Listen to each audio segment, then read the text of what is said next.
Bagus ya view-nya. View yang di belakang sih. Halo teman-teman, salam sehat.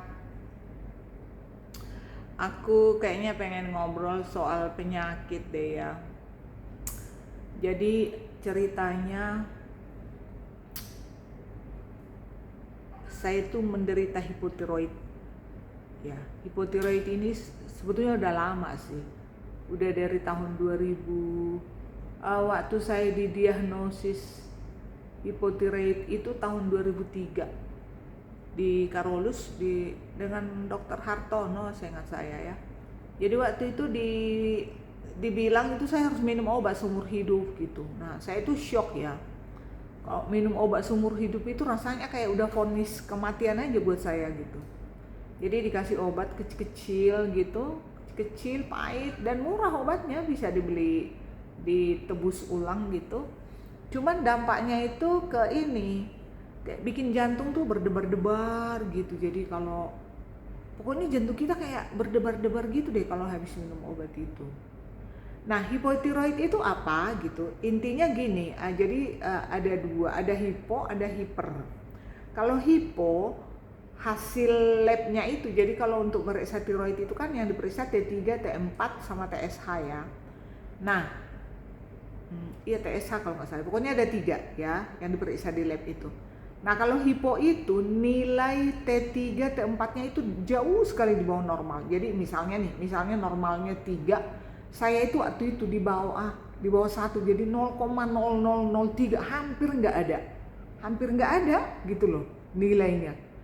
Nah, yang dirasain apa? Jadi kalau aku waktu itu nafasnya tersengal-sengal gitu, jadi seperti nggak bisa napas panjang. Jadi nafas tuh kayak di kerongkongan aja gitu, habis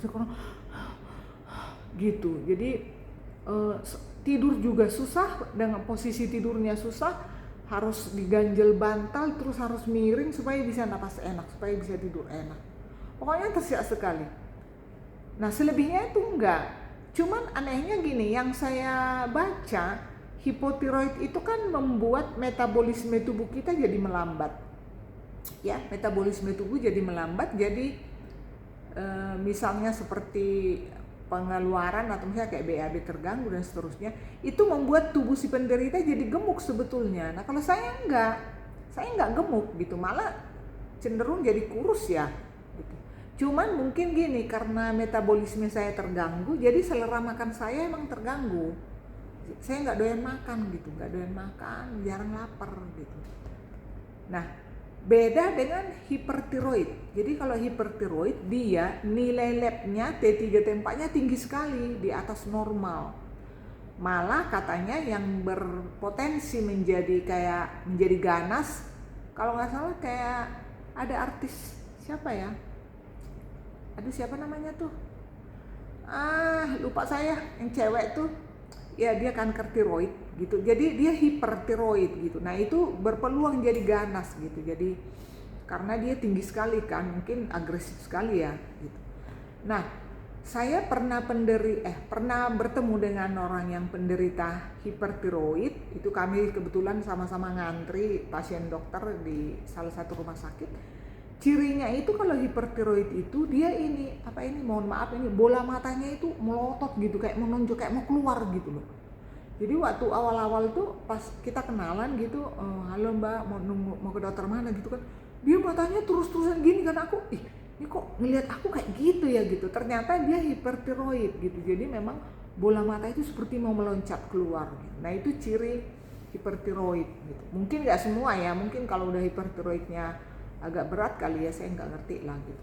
Nah, kalau saya memang hipotiroid, kalau yang saya baca sih hipotiroid ini bisa karena kekurangan jodium atau kekurangan kalsium, zat besi, magnesium, kayak gitu-gitu. Tapi yang paling berpengaruh memang sih stres, pikiran, dan bisa jadi memang perubahan hormonal. Dan kalau aku mungkin lebih ke stres dan perubahan hormonal ya. Karena kalau jodium ya saya masih makan garam kok, walaupun tidak, ya maksudnya tetap diatur karena usia udah 55, nggak boleh juga makan garam banyak kan. nanti ininya ke hipertensi gitu. Jadi mungkin efek stres, beban pikiran, lalu perubahan hormonal. Nah, di usia-usia seperti saya ini memang sudah rentan sekali dengan berbagai macam gangguan. Walaupun kita makannya bagus, pola hidupnya bagus, kemudian olahraganya bagus, tapi kalau pikiran terganggu tetap aja kena macam-macam penyakit, ya itu yang saya rasakan gitu. Jadi memang saat ini saya masih berusaha untuk tidak ke dokter, karena kalau ke dokter pasti itu dikasih obat itu tadi, obat yang kecil-kecil itu, obat tiroid itu. Nah itu bikin jantung yang berdebar-debar, lemah gitu. Aku sekarang ini saya rasakan sebetulnya belum sampai ke nafas tersengal-sengal gitu. Saya ngerasain itu pernah di tahun 2014 pas lagi tugas, lagi ke luar negeri itu ke Amerika. Itu saya sampai kayak aduh, di situ saya pikir aduh apa saya mati di sini ya gitu kan. Jadi nafas tuh sampai susah banget, sampai tidur tuh susah sekali gitu waktu kambuh hipotiroid. Nah sekarang sih belum sampai ke situ, belum sampai seperti itu, tapi sekarang yang ganggu saya adalah sepertinya yang terganggu itu emosi saya, psikis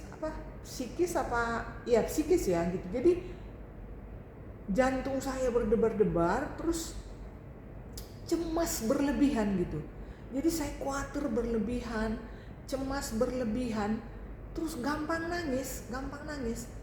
Mau pagi-pagi aku tiba-tiba kayak pengen banget nangis gitu. Ya memang sih ada yang dipikirin gitu, tapi saya biasanya bukan orang yang seperti itu, bukan orang yang gampang kayak putus asa gitu atau nyerah gitu, enggak. Saya termasuk orang yang logik, rasional gitu. Seberat apapun masalah biasanya bisa saya lewati dengan santai gitu. Tapi sekarang kok kayaknya cemas berlebihan ya, seperti tidak punya pengharapan gitu. Padahal aku tahu itu salah. Nah, jadi saya seperti agak sulit mengontrol emosi saya. Jadi emang, teman-teman sehat-sehat ya. Sekarang ini memang ya, selain apalagi untuk teman-teman yang udah kayak saya, usianya udah 55, kemudian memang benar sih, hindari berpikir berat ya. Tapi yang namanya hidup gimana ya, nggak mungkin nggak berpikir ya kan. Kadang-kadang masalah juga, siapa sih yang mau ngundang masalah gitu ya. Kenapa gue jadi curcol ya. Nah itu, jadi saya salah satu cara biasanya melepaskan beban pikiran dari saya adalah dengan bercerita. Ada teman bicara, dan ya salah satu caranya dengan sharing seperti ini. Mudah-mudahan setelah kalian dengar video ini, penyakit saya hilang. Enak aja ya ngelempar penyakit ke pemirsa. Enggak sih, tapi mudah-mudahan ada manfaatnya ya buat teman-teman. Keep health, pokoknya tetap pola hidup sehat, tetap olahraga, tetap berpikir positif, dan jauhi stres deh ya. Bye. Bagus banget ya ininya. Nah ini salah satu healing saya sini. Untung ruangan saya di sini, jadi saya agak-agak terhibur lah lihat pemandangan kayak gini setiap hari ya. Dadah.